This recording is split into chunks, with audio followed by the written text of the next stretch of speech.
না এক যুবক আল্লাহ রসুলের কাছে অভিযোগ নিয়ে আসছিল যে আমি দুই হাতে কামাই, আমার আব্বা আমাকে বলা ব্যতীত দুই হাতে খরচ করে, আপনি যদি বাবাকে একটু বলে দিতেন। আল্লাহ রসুল সাল্লাল্লাহু আলাইহি ওয়াসাল্লাম লোক পাঠাইছেন যে যাও এর বাবাকে ডেকে নিয়ে আসো। তো যে ডাকতে আসছে তো বলছে আল্লাহ রসুল তোমাকে ডাকে। বলছে এই অবেলা? বলছে তা তো বলতে পারবো না। বলছে আল্লাহ রসুলের কাছে কে আছে? বলছে কাউকে তো দেখি নাই, কিন্তু তোমার ছেলে বসা ছিল। তো বাপ যখন বাড়ির থেকে বাহির হইতেছেন তো বাপ বুঝা ফেলছেন কেন ডাকে অবেলা। ছেলে যখন বসা তো মনে মনে কবিতা আবৃত্তি করতেছিলেন, মনে মনে। না জিহ্বা হেলতে ছিল না ঠোঁট নড়তে ছিল। তো জিবরিল আলাইহিস সালাম আয়েশা বইলা দিয়া গেছে যে আসতেছে, কিন্তু মনে মনে কবিতা পড়তে পড়তে। আল্লাহ বলছে সালাম দিবে, জবাব দিয়া কবিতা গুলা শুনা নিতে। তো বাবা যখন সালাম দিয়া ঢুকছেন তো আল্লাহ রসুল বলছে কবিতা শোনাও। তো সাহাবী রসুল বলতেছিল মান আখবারাক, আপনাকে কে খবর দিল? আমি তো জিহ্বাও হেলাই নাই, ঠোঁটও নাড়াই নাই, মনে মনে পড়তেছিলাম। আল্লাহ রসুল বলতেছিল নাব্বাআনি আল আলিমুল খাবীর, আল্লাহ আমাকে জানায়া দিছেন, আল্লাহ আমাকে জানায়া দিছেন। তো যখন কবিতা পড়তেছিল আল্লাহ রসুল তো আব্বাকে দেখেন নাই, পেটে আসতে দেরি, আব্বা দুনিয়ার থেকে যাইতে দেরি করেন নাই। বিরাট বড় একটা শূন্যতা ভিতরে ছিল। বাপ দেখাও তো একটা বিষয়, বাপকে দেখেন নাই বিদায় ভিতরে একটা শূন্যতা ছিল। তো বৃদ্ধ কবিতা পড়তেছিল আর আল্লাহ রসুল চোখের পানি জড়াইতেছিলেন। কবিতা অনেক লম্বা, আমি দুই একটার তর্জমা শুনাই আপনাদেরকে। বৃদ্ধ বলতেছিল মনে বড় আশা ছিল, একা আছি, দুইজন কবে হব? হয়ে গেলাম দুইজন। তো দুজনেরই আশা জাগলো যে আমাদের কুল ভরবে কবে।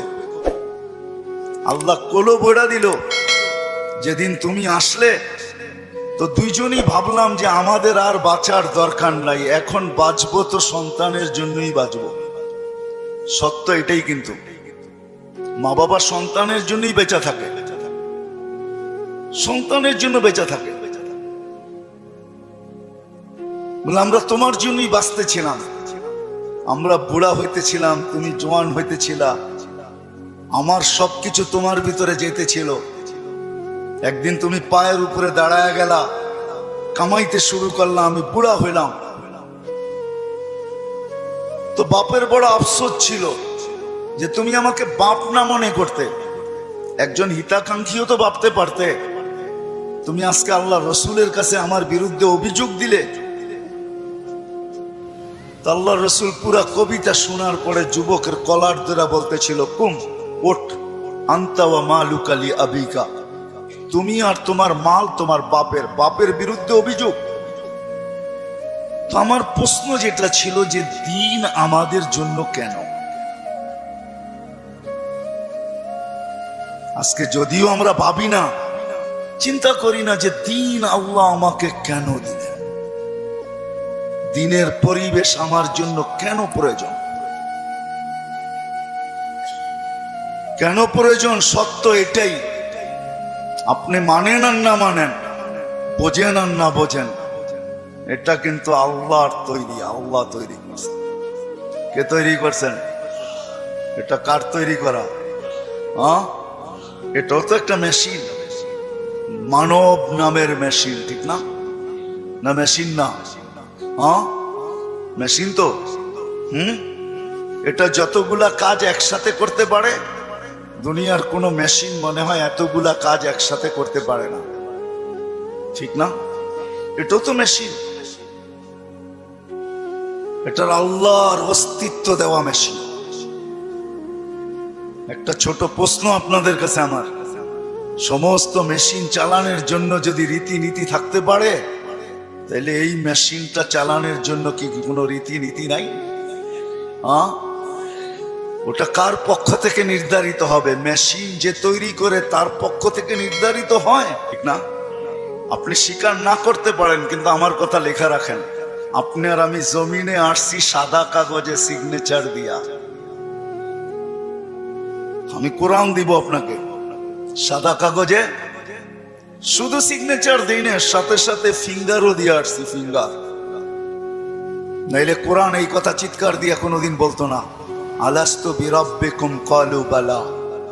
আল্লাহ জিজ্ঞাসা করছিলেন আমি কি রব নই? আমরা সিগনেচার দিয়ে আসছি সাদা কাগজে, আপনি আমাদের রব। আজকে যদিও নাকি আমরা ভুলে গেছি, সত্য এটাই, সমাজের চতুর্দিকে তাকাইলে দেখা যায় সবকিছু পাওয়ার পরে ভুলছি তো শুধু আল্লাহকে ভুলছি, আর কাউকে ভুলি নাই।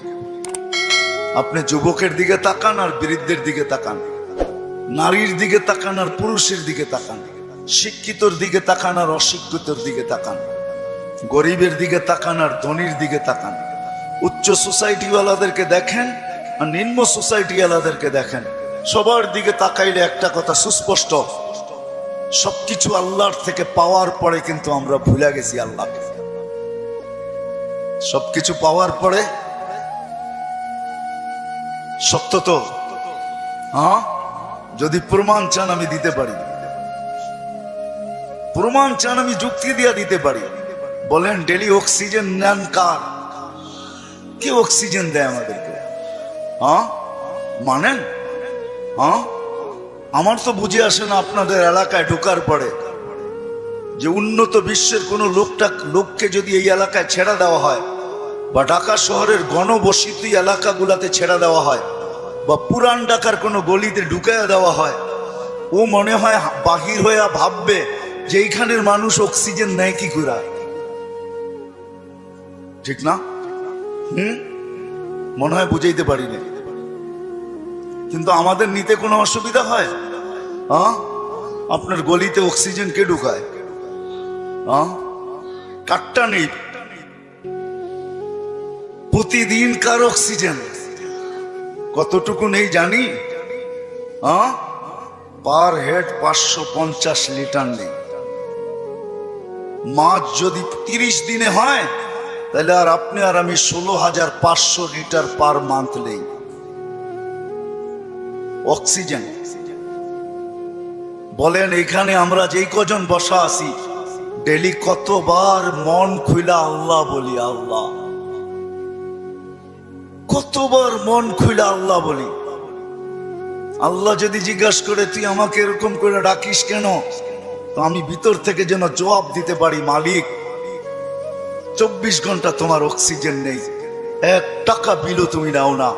অথচ আমরা 2020-এ দেখছি, এখনো মিডিয়ায় থাকতে পারে, ঢাকার এক হাসপাতাল মাত্র আধা ঘন্টা অক্সিজেন দিছে আর 84,000 টাকা বিল বানাইছে, আর আমরা 24 ঘন্টা অক্সিজেন নেই। তুমি একবারও আমাদের থেকে বিল নাও না বা চাও না। আমার মন চাইলো তোমাকে আমি একবার মন বইরা আল্লাহ বইলা ডাকি। 3 দিন পর্যন্ত ঘরে পানি ব্যতীত কিচ্ছু নাই, 3 দিন চলতেছে ঘরের অবস্থা, শুধু পানি আছে আর কিচ্ছু নেই। 4র্থ দিন সকালে ঘরের অভিভাবক বাহির হইতেছে আর বলতেছে দোয়া করো আজকে যেন কিছু মিলে। কিন্তু যখন সন্ধ্যায় ফিরতেছেন, ওই দিনও কিচ্ছু মিলে নাই, ওই দিনও কিচ্ছু মিলে নাই। কিন্তু ঘরের মহিলা বারবার রাস্তা দেখতেছেন যে আজকে কিছু মিলবে হয়তো, কিন্তু সন্ধ্যাবেলা যখন ঘরের পর্দা উঠায় দেখতেছেন আসতেছে, কিন্তু চেহারাটা মলিন, হাত দুইটা খালি। নাম পরে বলবো আমি। যখন একবারে ঘরের কাছে চলে আসছে, এখন আর আওয়াজ, পর্দা নষ্ট হবে না, তো আওয়াজ দিছেন আলী। বুঝছেন তো? আলী রাদিয়াল্লাহু তাআলা আনহুর কথা বলতেছি। ফাতেমা রাদিয়াল্লাহু তাআলা আনহা আওয়াজ দিছেন আলী। তো চোখে চোখ পড়ছে, তো জিজ্ঞাসা করছে চেহারা মলিন কেন? বলছে আজকেও কিছু মিলে নাই। তো ঘরের মহিলা বলতেছে ওয়াজাদনা শাকারনা লাম নাজিস সাবারনা, পাবো তো শুকরিয়া আদায় করব না, পাবো তো সবর করব। দুনো অবস্থায় আল্লাহ আমাদের সাথে।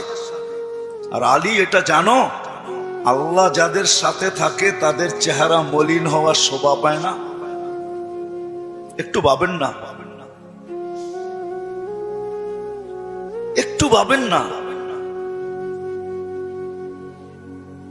তো দরজা খোলার পরে যখন ঢুকতেছেন ঘরে, আলী রাদিয়াল্লাহু তাআলা আনহু বলতেছেন, ফাতেমা সাররাত ওয়া তাবাসসামাত। ফাতেমা মুস্কি মুস্কি হাসতেছিল। চতুর্থ দিনের ক্ষুধার্ত। এটা ওই দিনের কাহিনী যেই দিন হাসান হোসাইনকে আল্লাহর রাসূল জিহ্বা চোষায়া খিদা নিবারণ করাইছেন। ওই দিনের কাহিনী বলতেছি আমি। কিন্তু স্বামী এমনিই তো মনটা খারাপ, স্ত্রী মলম দিতেছেন, সেও যদি চেহারা খারাপ করে তাহলে চেহারাটা আরো ভাঙ্গা পড়বে, দিলে আরো ব্যথা পাবে। তো প্রথম সান্ত্বনা দিছে, আলী পাবো তো শুকরিয়া আদায় করব, না পাবো তো সবর করব। দুনো অবস্থা আল্লাহ আমাদের সাথে। আমাদের জন্য শোভা পায় না যাদের সাথে আল্লাহ থাকে চেহারা মলিন হোক। স্বামী যখন ঘরে ঢুকতেছেন, আলী রাদিয়াল্লাহু তাআলা আনহু বলতেছে, ফাতেমা সাররাত ওয়া তাবাসসামাত। ফাতেমা মুস্কি মুস্কি হাসতেছিল, আমার আগমনে খুশিতে নাচতেছিল। আলী রাদিয়াল্লাহু তাআলা আনহু বলতেছেন, আমি আর নিজেকে ধরে রাখতে পারি নাই, তো আমি কাঁধে হাত রাইখা দোয়া দিতেছিলাম, রহিমাল্লাহ, আল্লাহ তোমার উপরে রহমত নাযিল করো। বলেন এই সম্পর্কটা কতটুকু সুখী? আমাদেরও তো এরকম একটা সম্পর্ক আছে। যদি আমরা তুলনা করি তাহলে ওই সম্পর্কটা কতটুকু সুখী, আমরা কতটুকু সুখী। আমি কিন্তু অনেকগুলা জিনিস দেখায় বুঝাইতে চাইতেছি। এজন্যই আমার কথা শুরুটা ছিল যে একক শ্রেষ্ঠ মানুষ, যেটা সৃষ্টির ভিতরে সবচেয়ে বড় সেরা, এই মানুষটার ভাবা উচিত যে আল্লাহ দিন আমাকে কেন দিলেন, দিনের পরিবেশ আমার জন্য কেন প্রয়োজন, আর কোন সৃষ্টির জন্য দিনের পরিবেশ নাই কেন। এটা ভাবা উচিত, চিন্তা করা উচিত। আমি কয়েকটা উদাহরণ দিলাম, হাজারও দেওয়া যাবে। অথচ মুসা আলাইহিস সালাম আল্লাহকে জিজ্ঞাসা করছেন, আমার জান্নাতের বন্ধুকে? তা আল্লাহ বলে কসাই। মুসা আলাইহিস সালাম ঠিকানা চাইছেন যে আমার জানা দরকার, কসাই এত বড় উচ্চ মর্যাদায় কি করে উঠলো, কি কাজের বিনিময়ে উঠলো যে আমার জান্নাতের বন্ধু হবে। তো মুসা আলাইহিস সালাম যায় দেখছেন, পুরা কাহিনীকে আমি শর্ট করতেছি, যে কসাই যখন সকালে বাড়ির থেকে বাহির হয় দোকানের উদ্দেশ্যে, তো বৃদ্ধা মার পরিপূর্ণ সেবা করা তারপরে দোকানে আসে। আবার যখন ফিরা যায়, মার মতো সত্তাকেও বৃদ্ধাশ্রমে রেখা আসে। বাবার মতো ব্যক্তিত্বকেও বৃদ্ধাশ্রমে রেখা আসে। ঘরের থেকে বাহির করে, নিজে তো খাটে থাকে, কিন্তু বাবা মাকে গাড়ির গ্যারেজের ভিতরে থাকতে বাধ্য করে। আমি আঙ্গুল দিয়ে দেখাবো না আপনাদেরকে, আমি দেখাইতে পারি, আমার কাছে রিপোর্ট আছে, আমরাও জানি। মানুষ যখন দিন না বোঝে তখনই কিন্তু ভাই ভাইয়ের বিরুদ্ধে। আমি তো বৃদ্ধাশ্রমের কথা বলতেছি। আজকে তো মিডিয়াতে দেখা যায় সন্তান মা বাবাকে 7 টুকরা করে। সত্য তো? কারণটা কি? সে দিন বোঝে নাই, দিনের প্রয়োজনীয়তা মনে করে না, যে দিন আমার জন্য কেন, কেন দিলেন আল্লাহ আমার জন্য দিন। তখনই কিন্তু যা আমরা দেখতেছি বর্তমানে, এগুলা দেখতে হইতেছে এই জন্য যে ভাই ভাইয়ের বিরুদ্ধে কেস করতেছে। সিভিল কেস কিন্তু সমস্ত আপনজন আপনজনের বিরুদ্ধে, প্রতিবেশীর বিরুদ্ধে খুব কম, আপনজনের বিরুদ্ধেই সিভিল কেস, জায়গা জমিন কেস সবচেয়ে বেশি। আপনি 80% কেন 90% পাবেন।